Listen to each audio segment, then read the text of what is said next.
아버지의 사랑하심을 받고 또 그 안에 살아가면서도 물과 공기를 감사하지 못하고 느끼지 못하고 살듯이 아버지의 은혜와 사랑 가운데서 숨쉬고 활동하고 살아가면서도 그 있음을 때로 느끼지 못하고 또 감사치 못하고 있는 저희들의 부족함을 아버지 용서하여 주시옵소서. 약속하심이 우리에게 사실로 또 성취되어지고 말씀 가운데 또 깨닫게 하시고 우리의 보는 눈이 바뀌고 우리의 마음의 생각이 달라져서 살아가는 삶이 점차로 주님의 심정으로 살아갈 수 있게 해 주시옵고 또 그 가운데서 서로가 서로의 삶을 증거하게 해 주시오니 아버지 감사를 드립니다. 이해치 못하던 모든 인도하심의 과정들까지라도 아버지께서 다 함께 하셨던 그 가운데 저희들을 두셨다라고 하는 것을 또 알게 하시고 어느 곳에 있든지 아버지께서 우리는 몰라도 아버지께서 우리를 한 번도 떠나신 적이 없고 주께서 우리를 안위하시고 지키시고 인도하심이 오늘 여기까지 이르게 하셨사오니 참 그리스도의 이 복음이 모든 사람에게 햇빛이 비치고 비가 내리는 것처럼 여호와를 아는 지식이 온 땅에 충만하기를 또한 예언하신 대로 성취하실 것을 믿고 감사를 드리오며 이 시간에도 지혜의 영을 더하시옵기를 예수님의 이름으로 기도드립니다. 아멘.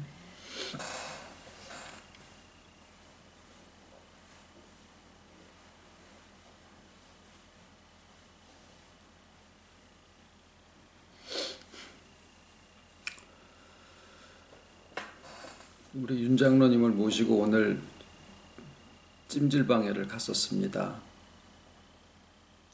근데 체질이 땀이 잘 안 나시는 분이시라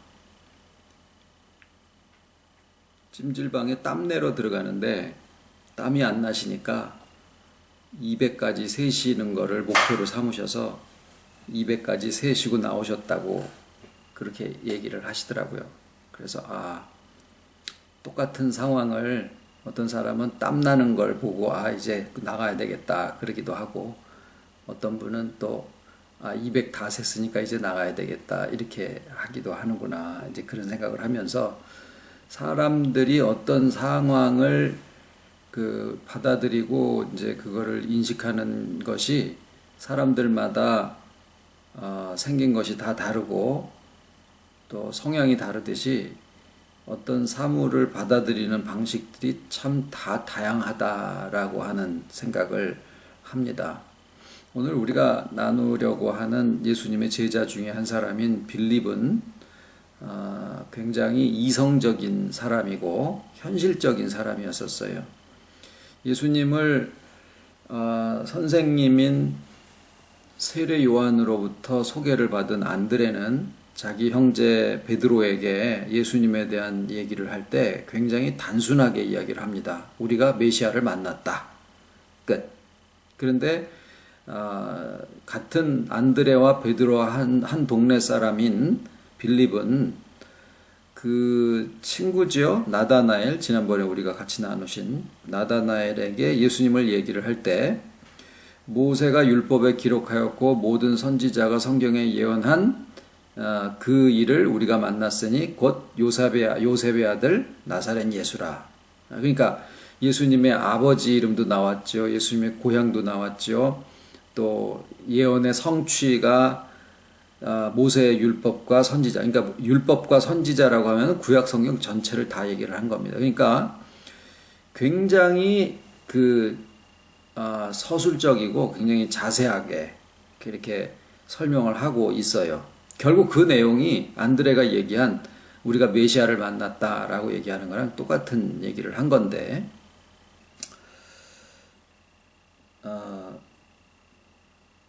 오늘의 제목은 믿음은 어떻게 자라나는가 라고 하는 제목으로 같이 좀 생각을 해보려고 합니다. 빌립에 대한 말씀이 한 4번 요한복음을 걸쳐서 나옵니다. 사도행전에도 빌립이 나오는데 거기에 빌립은 7 집사 중에 한 사람인 또 다른 빌립이에요. 그러니까 에디오피아의 내시에게 말씀을 이사야서를 증거를 하고 또 막 마차보다 앞서서 막 뛰어가고 막 그런 기적을 보이고 했던 분은 그 빌립 집사고, 여기 지금 우리가 나누는 요한복음에 나온 빌립은 예수님의 제자 중에 한 사람인 그 빌립입니다. 나다나엘에게 예수님에 대한 소식을 전했던 분이에요. 이 빌립에 대해서 한 4번 정도 요한복음에 언급이 되고 있는데, 우리가 오늘 같이 잠깐 보실 본문은 2번째입니다. 예수께서 눈을 들어 큰 무리가 자기에게로 오는 것을 보시고 빌립에게 이르시되 우리가 어디서 떡을 사서 이 사람들로 먹게 하겠느냐 하시니, 이렇게 말씀하심은 친히 어떻게 하실 것을 아시고 빌립을 시험코자 하심이라. 빌립이 대답하되 각 사람으로 조금씩 받게 할지라도 200데나리온의 떡이 부족하리이다. 남자만 5,000명이었으니까 여자와 아이까지 하면 약 2만 명 정도다. 보통 그렇게 이제 추측을 합니다만은 200데나리온이라고 하면은 한 데나리온이 한 성인 남자 한 사람의 하루 품삯 정도로 칩니다. 그러면은 한 요즘 돈으로 한 10만 원 정도를 잡을 때 200데나리온이면 약 2천만 원 정도 되는 거예요. 그러니까 2천만 원 정도의 돈이 필요하겠습니다. 이제 말씀드리는 것처럼 굉장히 구체적이고 현실적이고 또 이성적인 거죠. 그런데 예수님이 지금 읽으신 본문에 보면은 친히 어떻게 하실 것을 아시고 빌립을 시험하려고 하셨다라는 거예요. 그러면 모든 시험에는 목적이 있어요. 그리고 그것에 대한 정답이 있습니다. 그러면 이 시험에서 자, 사람은 막 2만 명가량 운집해 있는데 먹을 것은 준비가 되어 있지 않고 돈이 2천만 원이 준비가 되었다라고 하더라도 그것을 떡을 가서 사올 수 있는 것도 사흘 정도를 갔으니까 사올 수 있는 상황도 아니고 그랬을 때 예수님이 다른 사람들도 많은데 굳이 그러니까 안드레나 베드로나 요한이나 도마나 마태 여러 사람들이 있었을 텐데 굳이 빌립아 어떻게 하면 좋겠냐? 그것은 도마와 빌립의 성향이 다르고 안드레와 빌립의 성향이 다 다른데 굳이 빌립에게 그것을 물으셨다라고 하는 것은 빌립의 성향을 충분히 예수님이 아신 상태에서 그 빌립의 상태에 플러스 지금 드리는 믿음이 어떻게 성장을 할 것인가 라고 하는 것에 대해서 하나의 가르침으로 이 상황을 만드셨다라는 거죠. 그러니까 당연히 우리는 도대체 이 빌립이라는 분이 어떠한 분이었었던가라고 하는 것을 아는 것이 예수님이 빌립을 시험하셨다라고 하는 그 내용을 우리가 파악하는데 분명히 필요합니다. 그래서 아까 그런 말씀을 드린 거예요. 빌립은 굉장히 현실적이고 이제 또 이성적이다. 이렇게 얘기를 할 수도 있습니다. 그런데 답은 뭐냐 하면 답은 우리가 어디서 그러니까 사람들마다 조금씩 걷게 할지라도 200데나리온의 돈이 필요한데 우리가 어디 가서 이 떡을 살 수가 있겠습니까? 결론은 답은 뭐냐면 안 됩니다. 이거죠. 자, 불가능이다라는 거예요. 자, 여기서 이제 우리가 뭘 만나게 되냐면은 그 사람의 이성의 지평선을 만나게 돼요. 이성의 지평선은요, 사람이 죽을 때 그 도모가 그치고 라고 시편에 되어 있거든요. 그런데 그 도모라는 것은 생각인데 우리의 자유의지하고 관계가 있습니다. 그런데 이성이라고 하는 것이 사람이 죽을 때까지고 죽은 다음에의 세계에 대해서는 이성이 이렇게 가다가 거기서 딱 멈춰요. 그런데 우리가 살아가는 데 있어서는 이 이성적인 생각이 그 모든 생각을 다 이렇게 지배를 하고 있는데 빌립이 딱 그런 사람의 아주 전형이에요. 이성적인 사람의 전형이에요. 그러니까 이 사람은 어떤 것이 이해가 돼야지 받아들이는 그런 종류의 사람입니다. 그런데 그 이해되어지는 것이 어떤 것이 이해되어지려면 논리적이어야 되고 또 상황에 대해서 충분히 다 모든 조건을 파악을 해서 이런 상황에서는 이렇게 되는 것이다 하는 것을 그게 이제 말 그대로 이해하는 과정이죠. 말씀도 이해하려고 합니다. 그 접근 방식이 그렇게 돼 있어요. 그런데 이 이해로 어떤 것을 인식하고자 하는 이성과 논리로 어떤 것을 이해해서 받아들이려고 하는 그러한 방식에서는 뭐가 있느냐면은 한계가 있어요. 그러니까 쉽게 얘기하면은 이해되어지지 않는 세계가 있다라는 거예요. 이거 참 이해가 안 돼. 뭐 이런 부분이에요. 그런데 이해가 안 되면 못 받아들이는 거예요. 그러면 그 이해의 저편에, 이해의 그 지평선 너머에는 뭐가 있느냐? 불가능이라는 세계가 거기에 펼쳐져 있는 거예요. 불가능은 불안합니다. 불가능이라는 것은 엄청난 공포가 될 수도 있어요. 그런데 예수님이 빌립에게 일부러 시험을 하시면서 친히 어떻게 하실 것을 아시고 빌립을 시험코자 하심이라.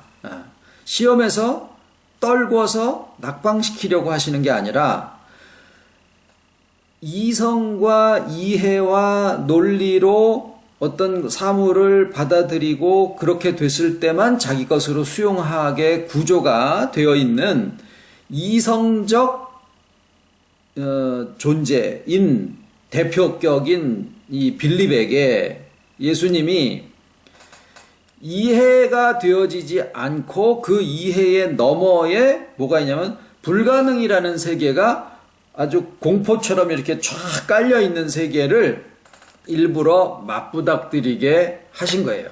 빌립한테 그 세계를 딱 밀어서 그 이해와 논리와 뭐 하여튼 그런 세계의 건너편을 이렇게 쳐다보게 하신 거죠. 거기에는 뭐가 있느냐? 불안함과 공포 이런 것들이 있어요. 예수님 뒤에서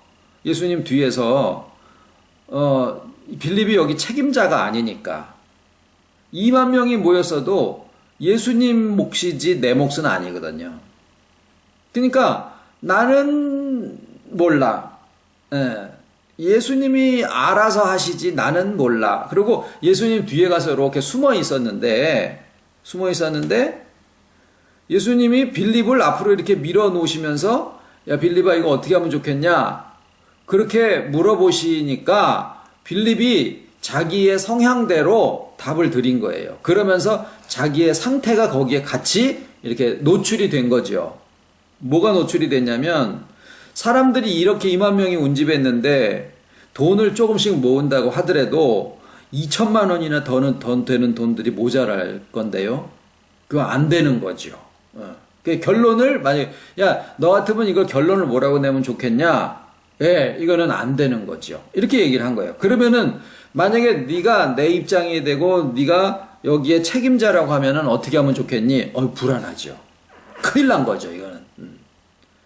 이건 큰일 난 거예요, 지금. 먹을 게 없어가지고 사람들이 사흘 동안을 오면서 자기가 조금씩 먹고 다 이래 했지만 불안한 상황이 그냥 막 확 오는 거죠. 그랬을 때 이해로 어떤 상황을 받아들이는 것은 거기에서 딱 끝입니다. 그리고 이해 넘어는 불안하고 공포 막 이러는 거예요. 불가능 이런 거죠. 자, 우리의 믿음은 그런 상황에서 이렇게 문과 눈이 열리게 됩니다. 그러니까 이해의 한계 상황이 딱 맞부닥뜨려질 때 믿음의 눈이 열리게 돼요. 그때 우리가 취하는 태도는 뭐냐면은 포기예요. 포기. 그런데 일반적으로 하는 포기 자체가 불가능한 그 공포를 내가 수용을 하고 따라서 그렇게 되어졌을 때 내 마음속이 완전히 지옥이 되어버리는 상황이 되는 거죠. 내가 모든 상황에 대해서 이해를 다 했는데 그 이해가 갈 수 있는 한계를 딱 넘어서 그 다음에 안 된다라고 하는 것을 이해를 하는 거예요. 그러니까 불가능하다라는 사실을 눈앞에 직면을 해서 그거를 딱 바라보고 그걸 받아들일 수밖에 없는 상황이에요. 그러니까 포기라는 것은 굉장히 그러니까 포기와 이해는 이게 같은 종류인데 거기를 통해서 그 포기라는 것을 통해서 그 다음에 있는 불안과 그 불가능에 대한 공포가 마음속으로 확 들어오게 되어 있는 게 일반적인 사람들이 살아가는 모습들이에요. 근데 이제 예수님의 말씀은 이제 거기서부터 그러니까 우리가 그 이해와 그러니까 논리적인 이해와 또 이성적인 생각 이런 것들이 이렇게 같이 가요. 믿음과 같이 이렇게 쭉 갑니다. 그렇게 가다가 그러니까 예수님과 동행을 쭉 거기까지 온 거예요. 예수님이 2만 명이 운집한 상황에서 빌립을 앞에다 내세우면서 야 빌립아 이 사람들을 해서 어디서 떡을 구해서 먹게 하면 좋겠냐. 그거는 예수님이 그 빌립에게 책임을 지어준 거라고 볼 수도 있는데 그렇게 되기 전까지는 예수님이랑 같이 쭉 왔으니까 마찰이 없어요. 자기의 믿음과 그러니까 이해에 근거한 믿음과 그 믿음 자체하고가 이렇게 같은 길을 걸어온 거예요. 그러니까 문제가 발생하지를 않았다고요. 그 전에 메시아를 알았고 모세의 율법과 또 여러 선지자들이 예언한 그분이 나사렛 예수로서 목수 요셉의 아들로서 나오신 이분이 그분이시다라고 하는 것을 받아들이는데 문제가 없었다고요. 그것은 자기의 성경 지식적인 내용하고도 맞았고 그냥 다 어떤 은혜도 거기에 있었고 그래서 그냥 별 거침이 없이 쭉 온 거예요. 그런데 예수님은 이미 이 빌립이라는 사람의 성향을 파악을 하셨던 거고 처음부터 아셨겠죠. 파악을 하셨던 거고 그 이해되어지면서 그것을 수용하는 그러한 형태의 믿음이 올 수 있는 그 믿음의 어떤 지평선 한계점이 이제 다다랐다라고 하는 사실을 이제 빌립에게 이제 만들어 주신 거예요. 너의 이해를 근거로 하는 믿음은 여기까지다라는 상황을 맞부닥뜨리게 하신 거예요. 그러시고 그 빌립에게 다른 사람들은 왜 그런 것을 안 했느냐? 12 제자 중에서 가장 이성적인 사람이 빌립이었었기 때문에 그 빌립에게 이성적인 상황이 부딪힐 수 있는 한계 상황을 딱 만들어 주신 거예요.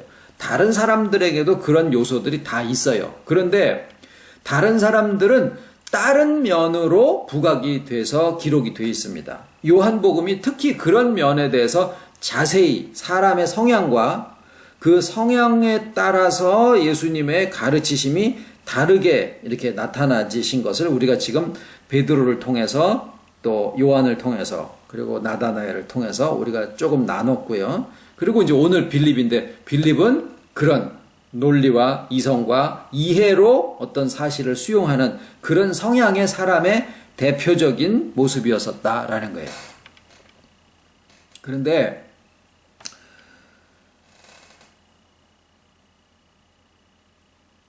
포기라고 하는 것은 어쩔 수 없는 논리로 받아들이는 사람의 왜냐면은 지난 주일날 그런 말씀을 드렸죠. 과학적이다라고 하는 것은 맹점을 가지고 있는데, 그거는, 이렇게 그러니까 실험적으로 증명할 수 없는 그런 현상에 대해서는 과학의 범주에서 제외를 해버린다. 그것이 우리의 삶에 너무나 분명하게 실존하고 있는, 실제하고 있는 그런 현상들, 예를 들어서 사람의 생명이나 죽음이라는 현상이나 이런 것들은 분명한 실제에 매일매일 일어나고 있는 그런 실제 현상임에도 불구하고 과학에서는 그걸 다루지를 않는 거예요. 못 다루는 거죠.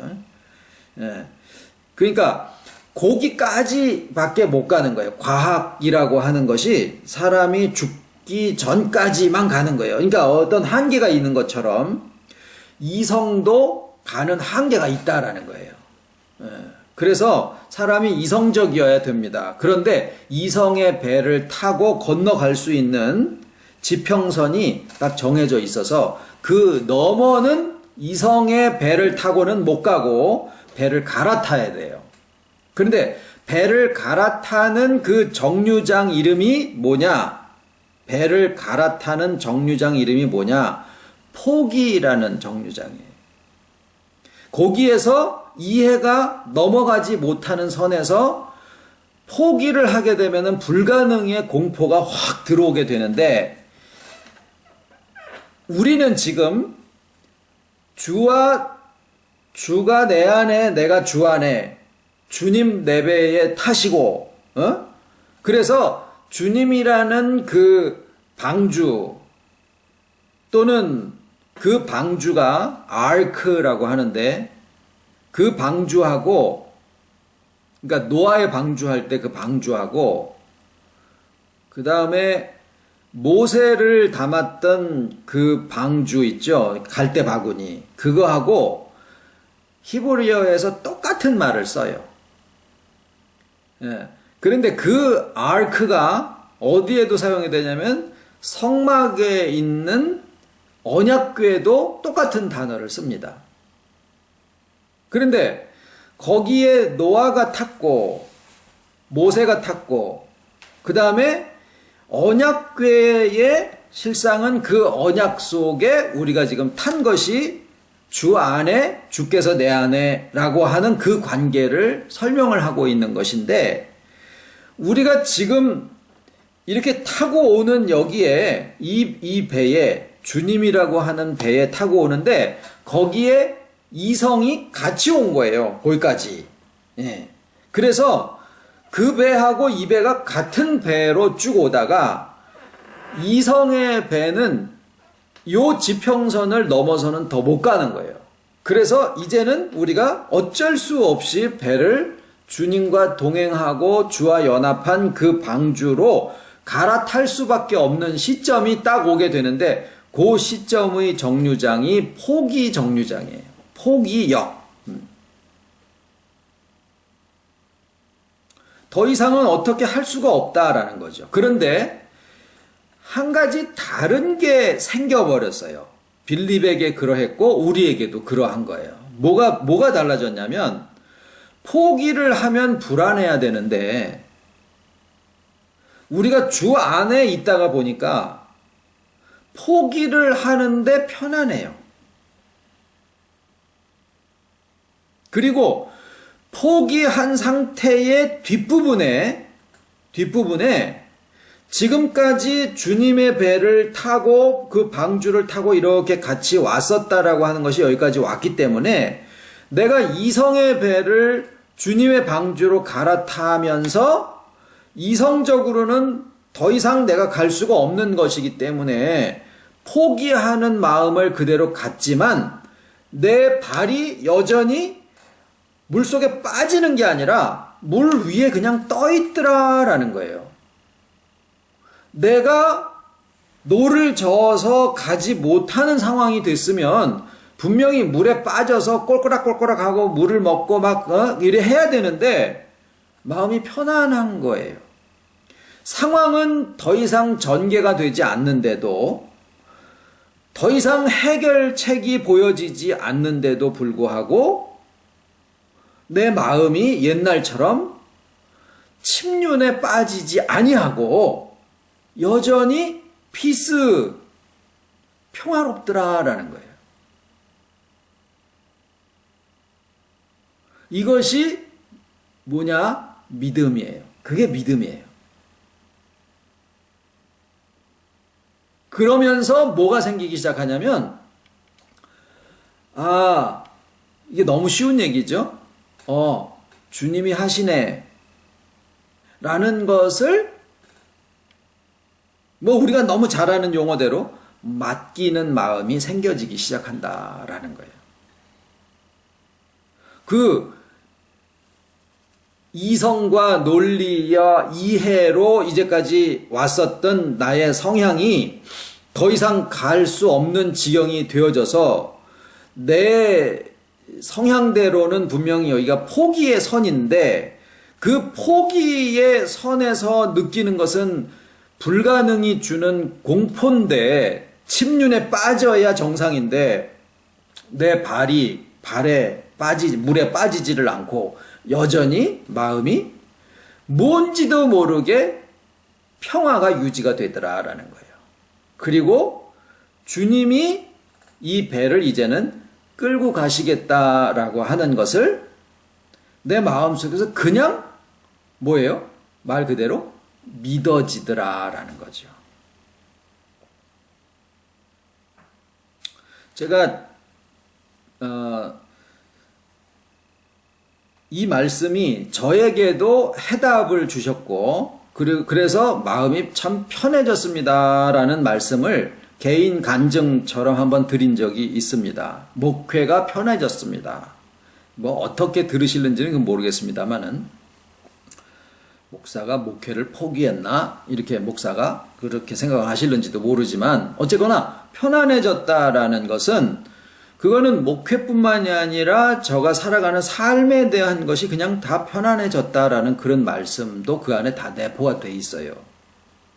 그래서 그냥 그 편안한 마음을 여러분들과 나누고 있는 건데 자기 편한 얘기를 하는 게 아니라 이 우리에게 지금 나누게 해 주시는 그 말씀 자체가 주는 내 안에 있다라고 하는 이 말씀 자체가 우리에게 주는 그 평안을 얘기를 하는 것 뿐이에요. 그런데 그것이 늘 뭐가 있었냐면 말씀은 그렇게 이렇게 말 그대로 설명이 되어지고 그 방향으로 자꾸 이렇게 흘러가니까 그때 한꺼번에 다 이렇게 주시는 건 아니라서 매주 수요일, 그 다음 주일, 수요일 하는데 계속 같은 그 축을 놓치지 않고 이렇게 말씀을 나누게 됐거든요. 그런데 말씀은 그렇게 나누면서도 여전히 마음속에 있는 어떤 조바심이나 강박 같은 것들이 이 손을 놓지를 못하고 있었던 게 있었던 거예요. 말씀은 그렇게 하면서도. 그런데 그 손이 이렇게 놔지게 됐다라는 얘기를 할 수 있다라는 거죠. 지금은. 왜 그러느냐?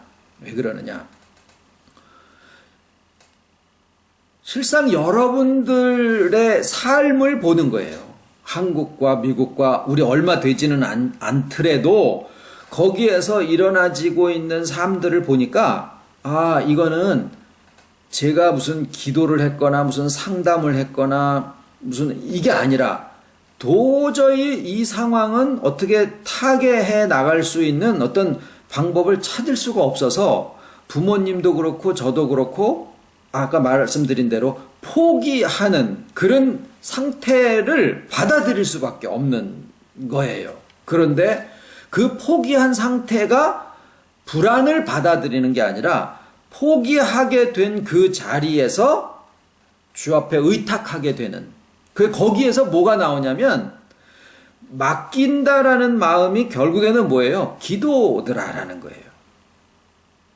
그러니까 목사 중에 아주 고약한 목사가 뭐냐면 모든 사람을 다 변화시킬 수 있다라고 생각하는 사람이 제일 고약한 이단이에요.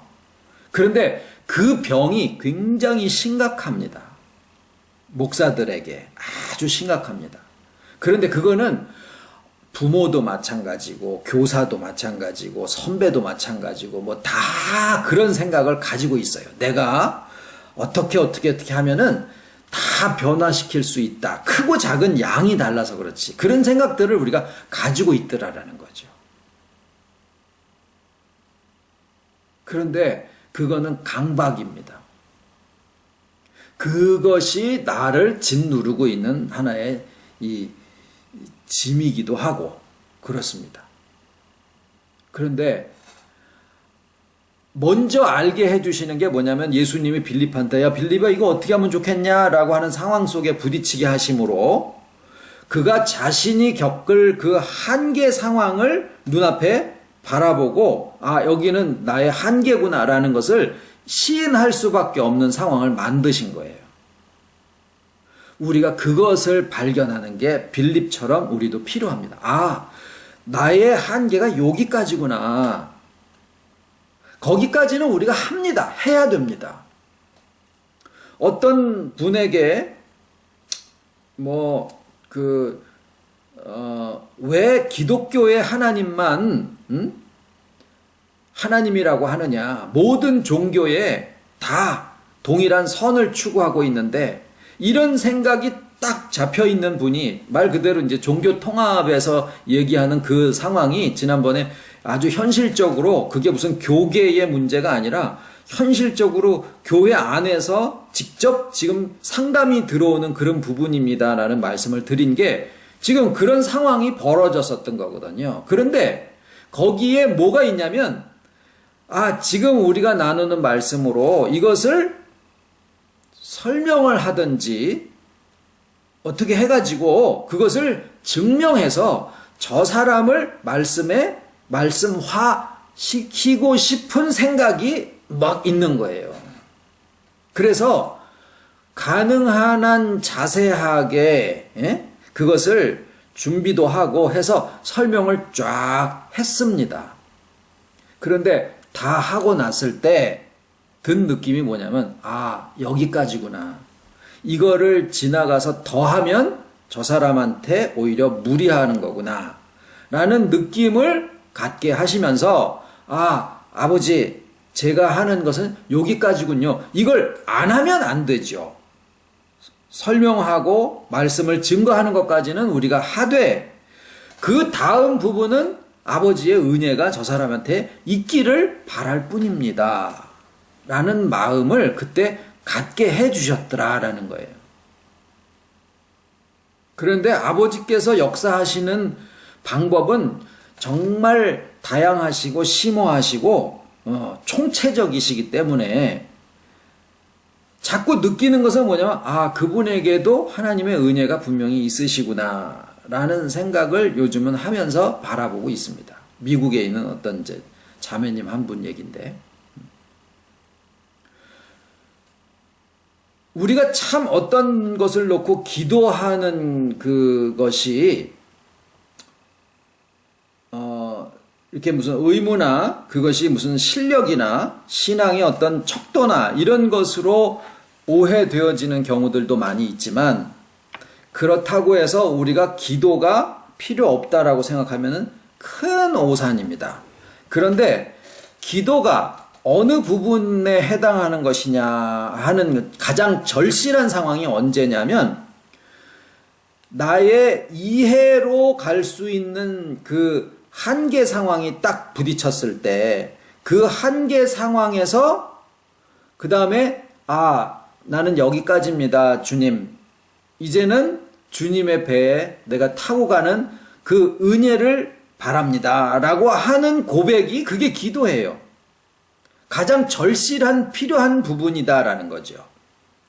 그것이 우리의 믿음이 한계 상황을 넘어서 그 다음부터는 이성으로 이해돼서 어떤 상황을 받아들이는 그러한 종류의 성향에서부터 우리가 이렇게 벗어나서 정말 말 그대로 믿음의 사람이 되어지게 됩니다. 그런데 빌립에 대한 상황이 거기서 끝나지를 않죠. 그 다음에 도마가 먼저 주여 어디로 가시는지 우리가 알지 못하거늘 어떻게 아버지 앞에 그 길을 알겠습니까? 예수님이 내가 곧 길이요 진리요 생명이니 나로 말미암지 않고는 아버지께로 올 자가 없느니라. 그 다음에 바로 빌립이 또 얘기를 합니다. 주여 아버지를 우리에게 보여주소서. 그리하면 족하겠나이다. 이것이 그 이성적인 사람이 취할 수 있는 두 가지예요. 하나는 이해, 하나는 증거. 그러니까 이 사람의 성향은 굉장히 오래 지속이 된다라는 거예요. 이해되어지려고 하지 않으면 증거를 요구를 하는데 예수님이 이 상황을 만드셨듯이 이 빌립에 대해서도 해답을 주시는 거예요. 아버지를 보여주세요라고 얘기를 하는 빌립에게 야, 너 질문이 틀렸어 라고 얘기를 하신 것 같아 보이지만 실상은 그것에 답을 주십니다. 뭐라고 주시냐면 빌립이 가로되 주여 아버지를 우리에게 보여주옵소서. 그리하면 족하겠나이다. 예수께서 가라사대 때 빌립아 내가 이렇게 오래 너희와 함께 있으되 네가 나를 알지 못하느냐? 나를 본 자는 아버지를 보았거늘 어찌하여 아버지를 보이라 하느냐? 나는 아버지 안에 있고 아버지는 내 안에 계신 것을 내가 믿지 아니하느냐? 내가 너희에게 이르는 말이 스스로 하는 것이 아니라 아버지께서 내 안에 계셔 그의 일을 하시는 것이라. 내가 아버지 안에 있고 아버지께서 내 안에 계심을 믿으라. 그렇지 못하겠거든 행하는 그 일을 인하여 나를 믿으라. 증거는 행하는 그 일로 옳다함을 얻느니라. 우리에게 증거는 되어지는 상황 속에서 알게 됩니다. 내 주변에서는 되어지는 게 하나도 없어. 그 사람에게 맞는 증거들을 보여주시는 게 있으실 거예요. 그래서 강박이라고 하는 것은 믿음의 지평으로 우리가 마음이 열리지 않았기 때문인데 그것을 보고 가는 것이 그 나타나지는 어떤 증거들이 보여지게 된다라는 거예요. 아버지를 본다라고 하는 것은 우리가 지금 말씀으로는 주 안에 주가 내 안에 연합과 동행 그 안에 이루어지는 회복 그런데 안 보여요. 저도 마찬가지고 여러분도 마찬가지고 빌립도 오죽 답답하면 아버지를 우리에게 좀 보여주세요 라고 이야기를 하지요. 그런데 예수님이 보여주시는 대답은 그때나 지금이나 다르지 않은 것은 아버지 안에 내가 있고 내 안에 아버지가 있고 우리 안에 주님이 계시고 주님 안에 우리가 있고 이게 답이에요. 답인데 그렇지 못하겠거든. 그러니까 주 안에 내가 있고 내 안에 주가 있다라고 하는 것은 말씀으로 증거가 되어졌고 또 그것이 사실인 것을 우리가 받아들이고 그렇지만은 빌립이 생각하는 것처럼 우리도 그것을 자꾸 어디선가 찾아요. 어디서 주로 찾냐면 자기 안에 있는 성품에서 많이 찾습니다.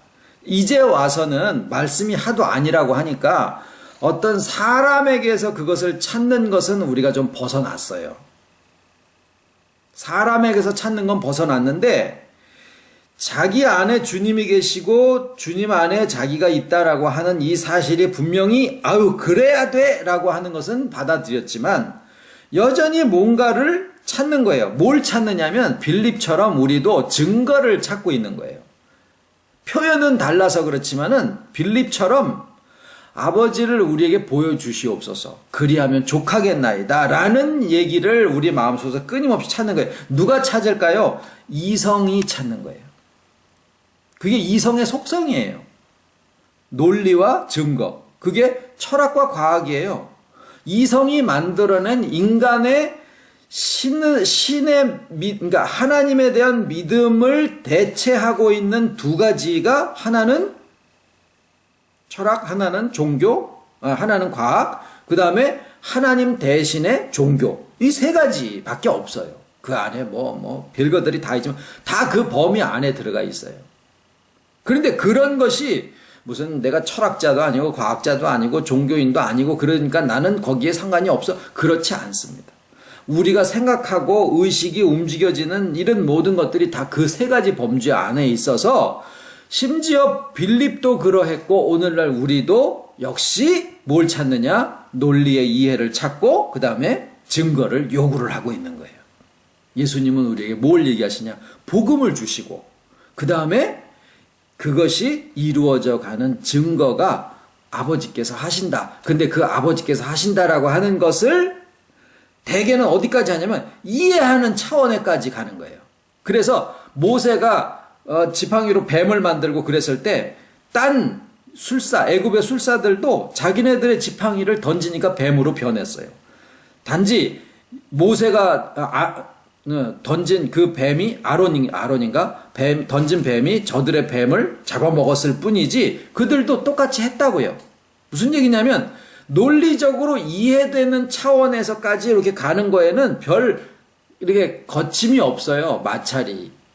그런데 아까 말씀드린 대로 빌립이 그 예수님의 시험하심, 빌립아 이거 어떻게 하면 좋겠냐라고 하셨을 때 여러 가지 조건이 자기한테 딱 책임으로 이렇게 오고 나니까 이거는 불가능이네 하는 상황에 빌립이 딱 마주친 것처럼 우리도 그런 한계 상황에 도착했을 때 거기에 무슨 배를 타요? 정류장은 포기의 정류장이고 지금까지 이성과 이해, 논리의 배를 타고 있다가 이제 주님의 방주로 갈아타는 거예요. 거기서. 그랬을 때 이 지평이 쫙 열려요. 그런데 그 지평이 열리는 것으로서도 믿음이 생기는 게 아니라 그 지평이 열리면서 주님이 하시지요 라고 하는 것에 대한 믿음이 생기고 주여 여기서 아버지의 은혜가 필요합니다라는 그 맡기는 기도가 거기서 나의 한계를 시인하고 고백하면서 아버지 은혜가 필요합니다라는 그런 절실한 기도가 나오게 되고 그 다음에 뭐예요? 실제로 주님이 배를 몰고 가셔서 상황이 전개가 되어지는 것을 보고 주님이 하시는구나 라고 하는 것을 내 마음에서 이렇게 확인이 되어질 때 그때사 비로소 내가 이렇게 강박처럼 쥐고 있었던 손이 스르르 풀어지게 되는 거예요. 그게 평화가 이루어지는 거죠.